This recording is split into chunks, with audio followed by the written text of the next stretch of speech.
So I'll just have you introduce yourself to the camera, actually. So, guys, this is episode 16 on What by Social. Thanks for tuning in again. We have a new guest. Yep, my name's Emily Asquith. I'm a realtor here in Calgary, Alberta, and that's about it. And that's the beginning. That's awesome. my name. So when we were talking on Instagram, there you actually had quite a few things, and I didn't even expect you had all that. So, oh yeah. what I like to do is I like to start with like a timeline, so where someone grew up all the way to where they are now. Sure. That's how it's worked out the best for me. Okay. So why don't we start with where you grew up and where you went to school and all that kind of stuff. Yeah, I'm from Nanaimo, BC. I grew up majority of the time there. I kind of moved around a little bit in my more older teenage years, but majority of my time was in BC and Nanaimo. I went to VIU University there. I was a science nerd at one point, and moved to Calgary to finish my science degree and go into graduate school. And then 3 weeks later, the world shut down. So I pivoted and moved into real estate. Oh, okay. And how did you find the move into real estate? Like, what was the transition? Because I know a lot of people actually will switch over, and I think part of the reason is they develop those software skills through like serving or bartending and being able to speak to people. Exact same thing. Is that what you think? It's almost like a transformation period. Like you go from server bartender into real estate. I feel like. Yeah, so I did. I've been in restaurants since I was super young. I started at Boston Pizza as a hostess when I was like 15. Right. And I did that on and off through university, and I still do events and serve sometimes now. It's an addicting industry. You get to meet so many different people, and you learn a lot about yourself. I think that everybody should do a stint in the service industry because you learn a lot about social skills, how to talk to people, how to sell to people, and it kind of develops you as a person, I think. It's funny you say that because the last person that I had on here actually said the exact same thing as you. He 100%. Said, but he was a chef. Yeah. But he still said, like, when you come out of high school or university, everybody should definitely get into it for at least like a couple months to a couple years. Yeah, as long as you need, but it's like the life lessons you learn are insane in the industry, and the people you meet. Like, there's some people that I met when I was like just a teenager that became regulars that still reach out and ask how I'm doing, and I do the same for them, and it's like you meet lifelong people that way. So it's it's a very well-rounded industry for sure. What do you think is the best thing that you took out of working in that industry in terms of how it's transferred to being a real estate agent successfully? I think just people skills. I've never really been a shy person, to be fair, but you kind of learn how to adapt to different people and what they're needing. There's, some customers and tables that come in and they want to be your best friend and chat with you and learn your life story, and then there's other times where you need to dial it back and they're, here for their own thing and just like social cues and that kind of stuff. So it definitely helped with reading people and learning how to work with people and kind of adapting to what they need, which is huge in real estate. Like it's a customer service based industry, so you have to know how to work with people and read how they work and what they want to do and how they want to do this process, because it's also a very personal process for a lot of people. So yeah. So I mean, I could go right into the real estate part right there, but I don't want to. Okay, that's fine. So, because that will like completely derail where I was gonna go with like you growing up and stuff. No, go for it. What was your high school experience like? Was it a big high school, small high school? Nanaimo was this like a middle of the road kind of town. It's smaller in mentality, but it was smallish back then. I think it was only like 60,000 people, and now it's well over like 100, maybe even 200,000. I haven't been back in a while, I don't know. But so it was kind of like everybody knew everybody. I was a little bit more reserved. I wasn't, I didn't go out as much in high school. I had my core group of friends that I hung out with, and that was kind of it. So I kind of minded my business. And otherwise it was kind of just like me and my family. My family's really big. I have something crazy like 50 something cousins total, and we were kind of raised as friends growing up, so my family was my friends. That's so cool. Yeah, so high school, when I think of high school, I more think of like what we did with my family and stuff, and that was kind of it. I don't really have a crazy social circle or social life story of high school. It was just growing up, and me and my dad obviously spent a lot of time together. I lived full time with my dad for most of high school, and then I moved away when I graduated and came back for a little bit and then moved away again. So What had you want to move away in the first place? It's just a small space and you wanted to check things out? Or? No, I wish. The first time I moved away, I was 18 and I followed a boy. I followed a boy to Peace River, Alberta, which, if you've ever been... That's like a horrible... It's a cute little town. It's not horrible, but I moved from a small town to an even smaller town. Yeah. So it was just like a kind of a lateral move, and obviously it didn't work out because here I am, not in Peace River. So looking back, I don't regret it because it got me out of Nanaimo and I got to experience moving away, which was really nice. And I don't think I would have moved away again had I not done it at that point in time. So I'm thankful for that experience, but if I could go back, I would have moved for a different reason somewhere else, because moving for somebody didn't do me any justice for sure. Yeah. I was going to ask you, did you play any sports growing up? Or? Yeah, my dad was a semi-professional soccer player for the majority of his life, so we grew up in soccer, of course. Me too. I branched out a bit eventually. I went into long distance running, and I did that competitively for a long time. But he was very much like an athlete parent. We tried every sport, and you stuck with what you liked or what you were good at, and it was the majority of our childhood was sports for sure. Yeah. Me too. It was very sport orientated, but mainly soccer. Like me and my sister were all about soccer. Yeah, of very, course. Very high level. So. It's the most popular sport in the world. Yeah, exactly. I love that you're the advocate this time. Yeah. I'm not having to sell you on it. Yeah, there you go. I find in the North American culture, you really have to sell people on it now. Oh, totally. Yeah. Because some people have ruined the image of the game for this. You know what I mean? And it's just.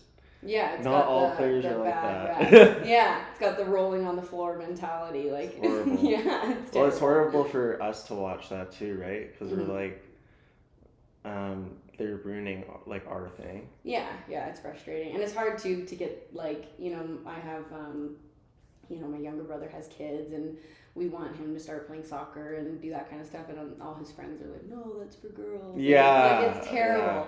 But the more you show people, like every time I watch soccer or am talking about it with my dad, I'll try to get people into it with us, and then they watch after. So it is addicting once you get into it. You just got to get them into it first. Yeah, that's true. Yeah. I actually have one of my friends, and he started. He told me yesterday, and he's like, "Oh, I started sports betting on soccer now." Oh, there you go. You just got to get gambling involved, and people are all over it. People love it. I don't gamble, but if I did, it would be on soccer. Yeah. I think I can always guess who's going to win that game. For sure. I have way too addictive of a personality to gamble. I'm the same way. I can't do it. I would be poor. Me too. I was going to ask, because house always wins anyway. Always. Yeah. They always win. Every time I've ever played like blackjack or anything, I'm always losing. Yeah. Well, I went to a casino with one of my friends last week, and I was sitting at VLT with her, but I wasn't playing. I was like, look, I'll go with you, but I'm not playing. She's like, hey, like hit the button. So I hit the button a couple times, and it went from like a $20 like insert, and it like went to $550 or something. That's how like they hook ya. Cash out, let's leave. Like you're not gonna win. No, you gotta today. stop. Yeah. Like that's your win.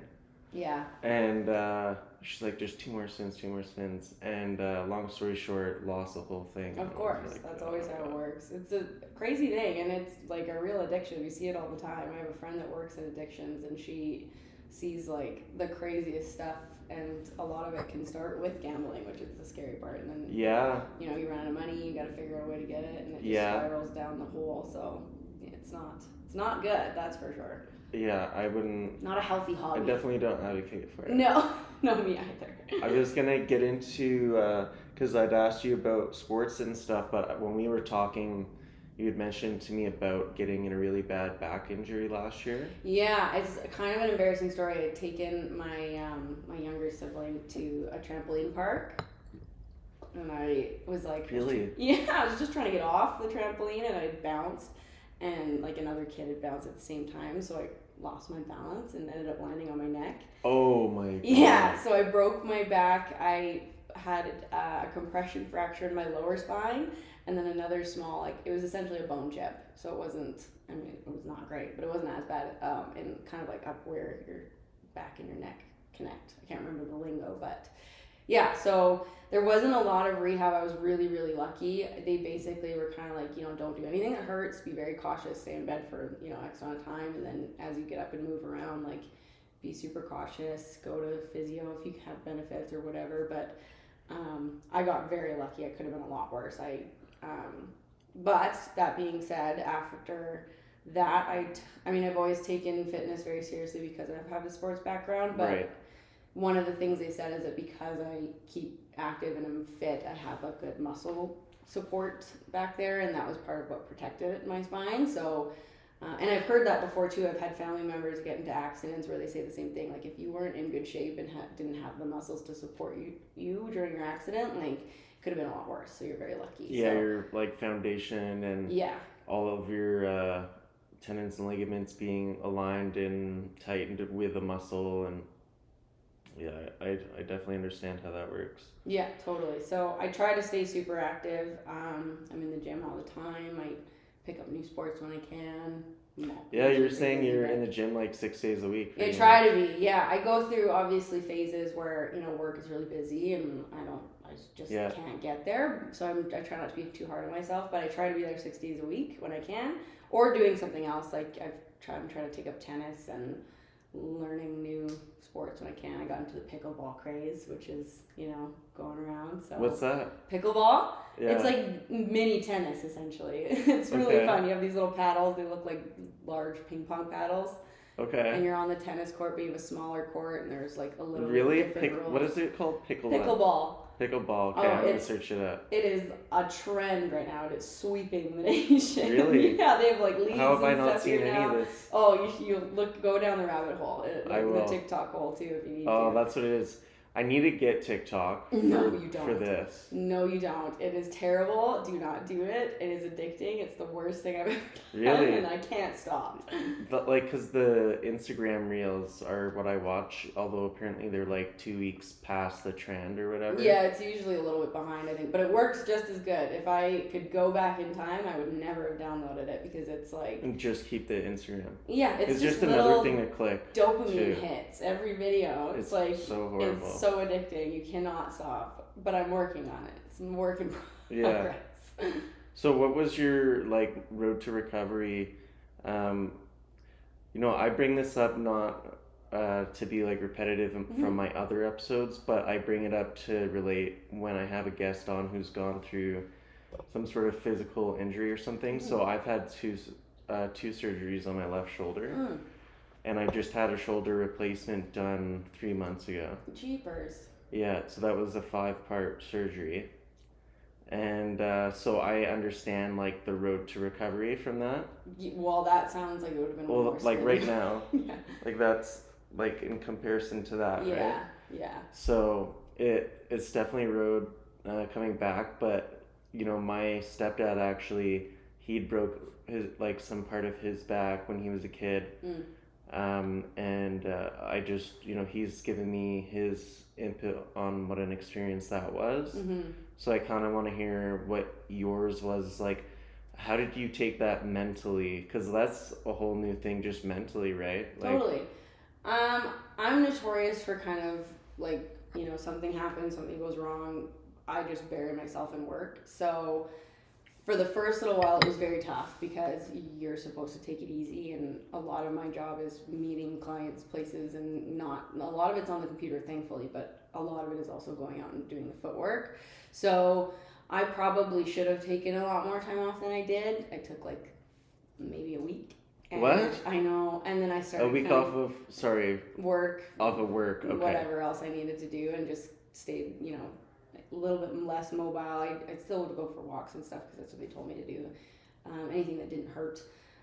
But I kind of dove back into it because that's always been my coping mechanism, essentially. I call them work benders instead of... I've never been a good drinker. I'm like a 2-drink girl. If you're working out that often, and I mean, if you're doing real estate too, you can't do that and just, be hungover and stuff like that and work really late Yeah, and wake up really early and be exactly. successful at it. And Yeah, and I'm just not good at it. I'm not good at it. I can't keep up, and then I'm not having fun anyway because I don't feel good. So it's like I've never really been a bender girl in that sense. So I call them work benders. yeah, I'll pick up extra shifts in a yeah, restaurant or an event, or try to take on extra clients, and suddenly I've been working for 2 weeks straight, and it's like I love it. I like But that. during times where I need to be resting, I can see how it's maybe not the healthiest way to deal with The it. So that's kind of what I did with that. So it took me a lot longer to get back to normal, unfortunately, than it probably should have. But I'm also lucky in the fact that my job requires a lot of networking. So I do know a lot of people in the fitness community, and they help me and kind of help me rehab and do things slowly and properly so that I wasn't pulling on my back and making it worse, and lots of stretching and stuff. So the road to recovery was probably a little longer than necessary, but I didn't focus on it very much because I just buried myself in work. So And do you feel how do you feel now versus before? Do you feel that you're 100%? I think that Or with do you think you'll never be 100%? yeah, I think with back injuries, one thing that they said to not pressure yourself to be back to 100% ever, because you're probably always going to be a little bit sore. But I do notice that in the times that I'm consistent with my workouts and not, over overdoing it with my work life balance, that I don't notice it. I feel 100%.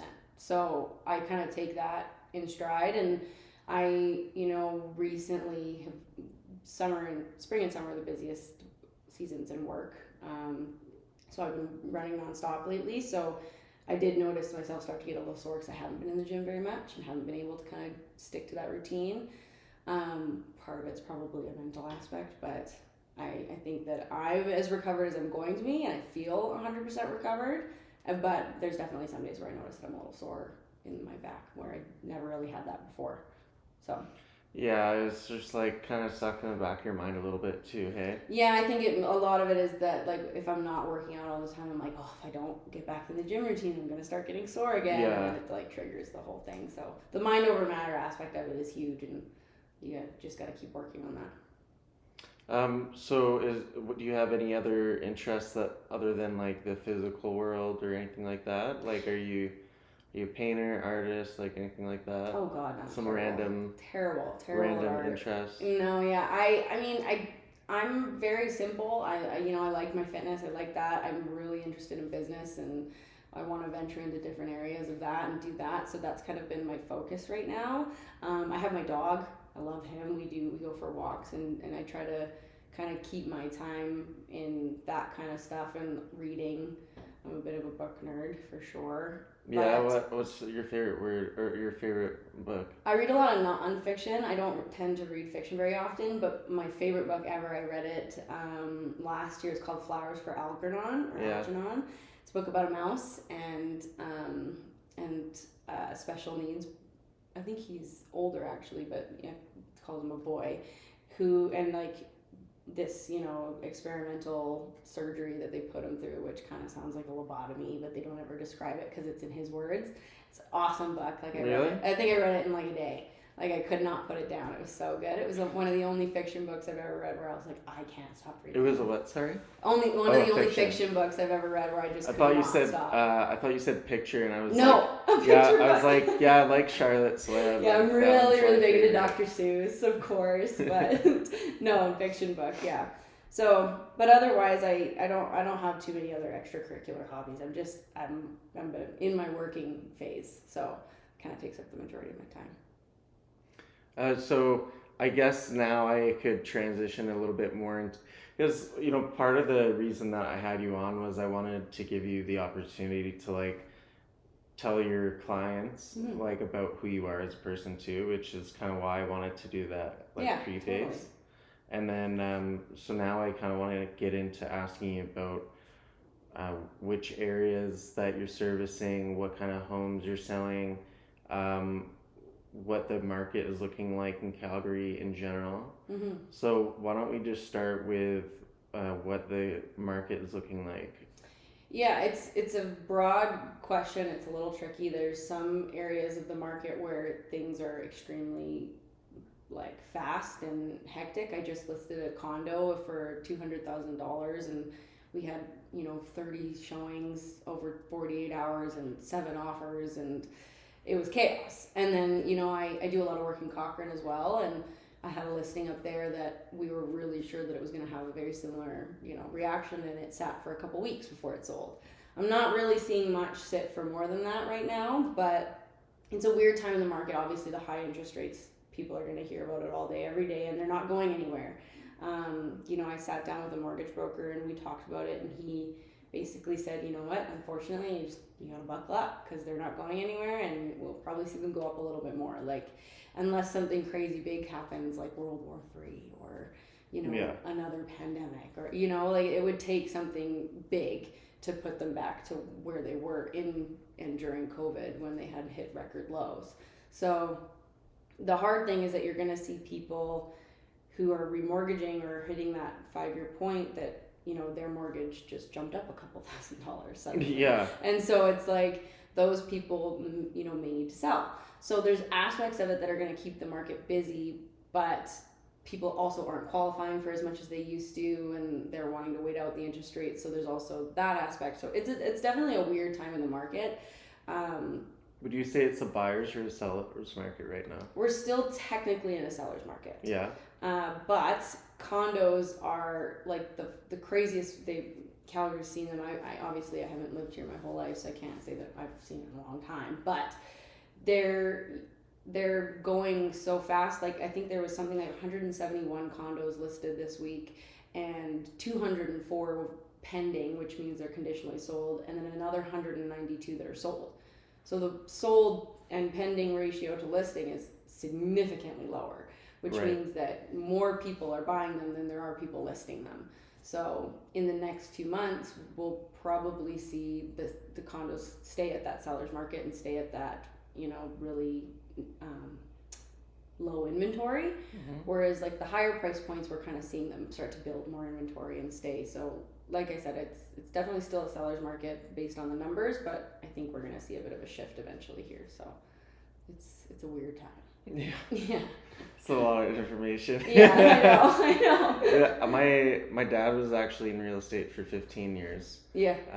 So like I kind of like get some of it.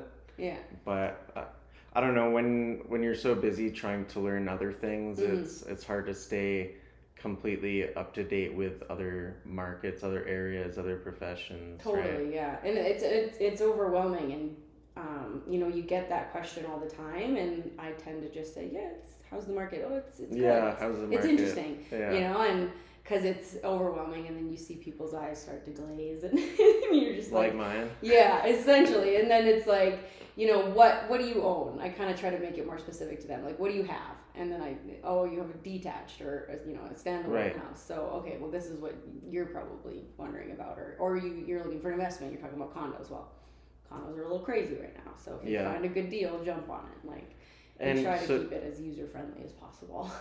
And sorry, you said that you're doing Canmore and Calgary? Cochrane. Okay. Cochrane and Calgary, yeah. Cochrane. So my team, I work for Kendrawalt Real Estate Group. There's 6 of us, 5 agents, and our admin, Sylvia, who, we wouldn't be able to do without her. Yeah, definitely tell me a little bit about that, because I know you'd said something, you're mainly a female group actually as well, right? All of us, we're all females. I don't think that was by design. Our lead, Kendra, she just said that we've never really found somebody that meshed that wasn't a woman, but it's not like we're not looking at, or not looking at all now, but weren't looking. We haven't found a guy that keeps up. So we're an all-woman group, and we take care of each other in our business and support each other, but then outside of work we're also very close as well, which is kind of unique, and we do a lot of I'm blanking on the word, like the active vets and volunteer work, and we work with the Humane Society a ton. So it's a really great group of women, and I love working with them. They're mostly based out of Cochrane, so I do a little bit of both, but a lot of my work is in Cochrane as well, and then I'm a condo specialist, so I do a lot of downtown condos and that kind of stuff too. Okay. Mm-hmm. So, sorry. That's okay.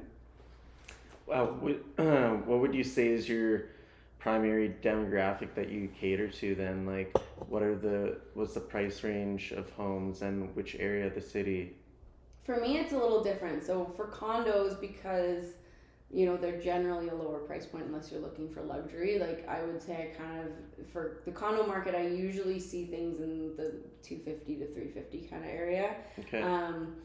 That being said, out in Cochrane, there's not a lot of condos. So when I get my clients out there, it's generally the detached, and they're looking Right. to retire or get out of the city. So they're usually kind of more established, and it's the like 500 plus that we see out there, the majority. So I get a good spectrum. I'm quite happy with that because it gets you experience from all sides of things, and you get to really get a good feel of what the market is doing on all angles.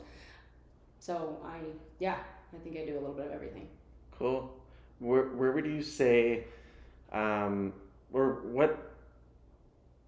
what made you decide that you wanted to go and start doing this? And how did you come up? You said it's called Kendra Realty. Kendra Watt Real Estate, yeah. Okay. Yeah. So, and how did you approach that group? How did you become accredited to work with them? So yeah, in COVID, I was in sciences for veterinary medicine. I had done like admin and tech assistant work in veterinary clinics for I think it was 6 years, 5 or 6 years or something like that. So I I got into it. I loved it. I loved the surgery aspect of it, the medical aspect of it, the science aspect of it. But it was emotionally exhausting. Like you're not dealing with people that are coming to the vet just to come to the vet, right? Like it's usually really stressed out people, pets sick. It's a lot of money. It's very expensive, and the understanding of how expensive medical supplies are, especially here in Canada, isn't there. So they don't really understand that like we pay the same cost that a hospital would, but we have no subsidy for it. There's Really? no government. But yeah, so it's we pay for all the same medical expenses, and like the margins in veterinary medicine are like paper thin. So it's not that you're being gouged when you go to the vet. It's just that like that's how much it costs. Yeah. So that's a really hard thing for people, and you try to sympathize as much as you can, but they tend to take it out on the staff, unfortunately. So I was emotionally burnt out, and I didn't think I could do it forever. I didn't want to do it forever, so I stopped. And I'd gotten that far, and I knew I could go back if I wanted to. And so I looked at all the things that I was interested in. I had met somebody that I was renting a room from in university who had contacts in real estate and was talking to me and encouraged me into it. And thank God she did, because I started the course while we were in shutdown, and I think it took me 4 or 5 months to do. And I joined with CIR Realty, that's my brokerage, and they have an intensive training program you can go through that kind of teaches you the ins and outs of your experience with your client and how to do a CMA, a market evaluation. They're called current market analysis. It's basically how we evaluate the price of your home and all that stuff. And I'm still with CIR. CIR was a major role in how I've kind of developed so far, and I'm still a young agent, so not that I'm fully developed or anything, but they were a huge help. And I was driving to Cochrane to pick up my brother one day. They were living out there, and I saw her sign somewhere, and she had done an interview for CIR, and I'd watched that, and I kind of thought to myself as I was driving through Cochrane, like, I'm gonna reach out. And so I did, and she was very blunt. She was like, listen, we're not looking for anybody, but I'll meet with you, and if we ever do find somebody, if we connect and we ever are looking for somebody, I'll reach out, kind of thing. And I was like, okay, cool. So didn't think anything of it. Went and sat down with her and her partner Dawn Park.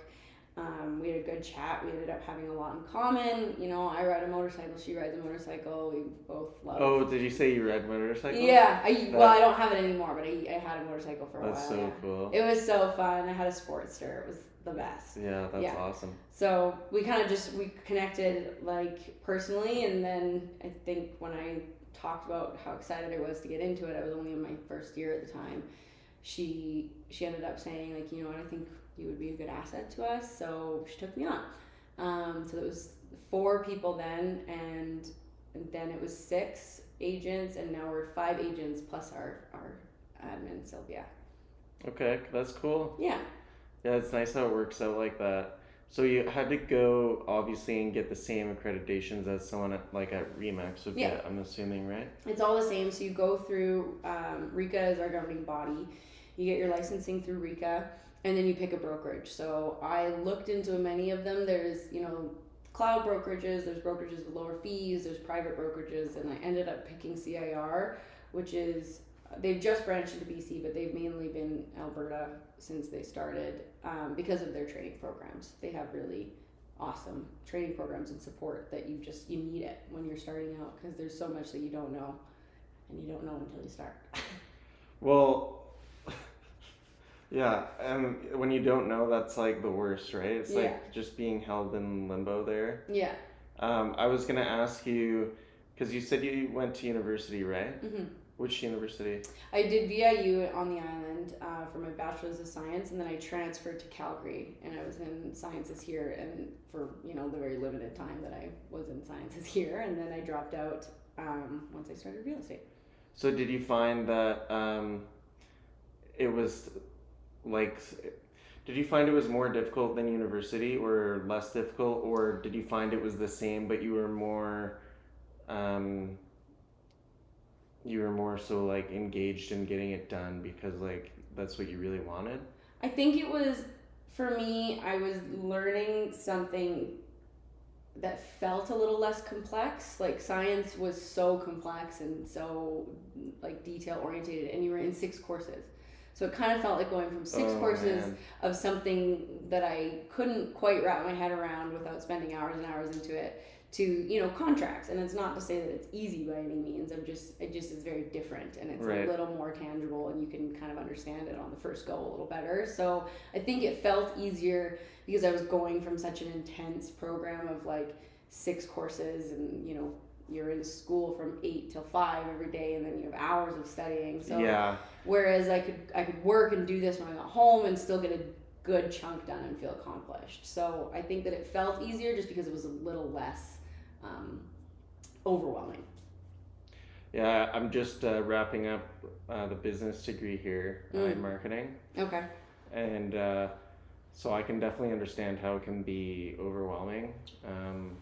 Like especially if you're taking like 2 capstone courses or something like that. Yeah. But see, the thing for me is science has never been a thing for me. I would never understood science. I think the last time I took science was biology 20. Yeah, probably. I always just found in loopholes of not taking science. It's very hard, and I think if you're passionate about it, it's obviously a lot easier to understand. But I think even for the people that are passionate about it, like I was very interested in it when I was in it, and I was excited about it when I was starting.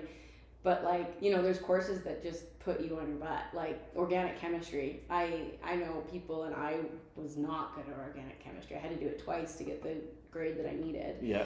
But I know people that failed it twice. Like there's some parts of it that are just so complex, and you have to spend so many hours memorizing so many different things in order to just understand the one concept. Like it's nearly impossible when you have 5 other classes. So it's not for the faint of heart by any means. Well, I think like for me as well, like you're either a math and science person or a social studies and English. Yeah, of right? course, yeah. So I'm definitely a social studies and English. You can give me a topic. Like for example, you gave me like just a write-up of like things you're into, right? Yeah. And I was able to create a conversation out of it. Of course, yeah. But with math, if you gave me a problem or like a sheet of problems, like it would take me hours to finish it. See, and depending on like totally the level right, of difficulty, of course, right? Yeah, of course. I'm the opposite. If you give me an equation, I can probably bang it out in 5 minutes. But it's like, and I'm very like list point form. I just like, you probably notice. I just like this. Yeah. This I like the subheaders and the points. And I want it to look visually appealing. Yeah, I just need a list and then I'm done, or give me a formula and it's like I can plug it in, understand it, figure it out. But the English and writing never came easy to me. I'm not very. You're not an English writing person? No, I'm not good at Really? it. No, I can give you like like I said, bullet points of what I want to say and what I want you to understand from what I'm saying. Okay. But writing it out or creating a story out of it, it's like. Well, if you ever need a copywriter, you let me know. I'll call okay? you first, yeah, for sure. Plug it into chat GTP. Oh yeah, like all of the like newslettering and stuff like that. So like graphics and like engaging people in conversation in a way that will like generate you more revenue. That's like kind of something that I would be into. Yeah, and that I suck at that. I suck at it. So guys, you can always let me know if you need that too. You have all my info. But actually, before I totally forget about that, what's the best way to get your info, like for the crowd? Because obviously I know how to get it. But yeah, like, for sure. if they want to reach out, talk to you about like selling their home or buying a home or a condo or whatever it happens to be, what's the most direct line or easiest ways to reach you, I should say? Always by the phone. I'm like every other millennial. My phone Just is let the camera always in my hand. So my 587-574-0172. You can also email me. I'm at em@kendrawatt.com. I have socials, of course. I'm on Facebook and Instagram. I'm YYC Realtor or m.yyc Realtor on Instagram. M as in EM. EM, yeah, em.yyc Realtor. Saved you. Yeah, thank goodness. Could have gone to somebody else. But I mostly try to work with phone and email with my clients. I find that like Instagram, I'm not as versed in the social media for real estate as I probably should be. It's definitely something I need to work on, which a lot of people are surprised at because, other agents I am surprised at that, actually. Other agents my age are all over it and they do all these amazing reels and videos, and I don't, like I said, I don't have that kind of creative English side. If you ever need to collaborate on stuff like that too, I'm totally down. For sure. I mean, this is probably like as far as it's gone. Yeah, so far. as out there. Well, I've done a couple. Like I reels said, it is a work in the making. But if you were to watch like episode 1 versus when you see me put this one up, you'd be like, holy, like that was just a month. Yeah. I mean, and that's kind of, I feel like how it goes with anything. It's like once you start putting all your time and effort into something, you're bound to get better. It's just the repetitions and getting it done. Yeah. So what I want to do is, and I started to try and become more consistent at the last little bit of the interview or podcast. I like to let the guest have the floor for like the last whatever minute, 30 seconds, 2 minutes, 3 minutes, whatever you want, to just say whatever you wanted to say or like cap the conversation off with. Like if there's anything that I haven't brought up yet that you were kind of wanting to talk about, then like this would be your chance to bring it up. To do that. Oh gosh. Put you on the spot. Put me on the spot. No, I'm super appreciative of being here. I mean, any exposure obviously is great for my business. Like I said, I'm still a younger agent and I work hard every day to be better at what I'm doing and build a larger clientele. So just doing this in general and like kind of getting more eyes and being able to, express what I know and what I do is awesome. So I'm super thankful for that. But otherwise, I just I love meeting people. I love talking to people. I love helping people do this process. So if there's anybody that needs my help or wants my help or wants a second opinion or anything, I'm here for it, and I'm excited to learn and to help. So that's pretty much all I got. Awesome. That's a great ending message there. Perfect. Okay. Well, thanks again, guys. So that was another episode on YY Social. Please don't forget to like and subscribe. You can follow my personal at giovanni.lalo, and then at em.realtor, and then obviously at YY Social, both Instagram, YouTube for now, and then we're going to start expanding to different platforms pretty soon here, guys. And yeah, thanks again.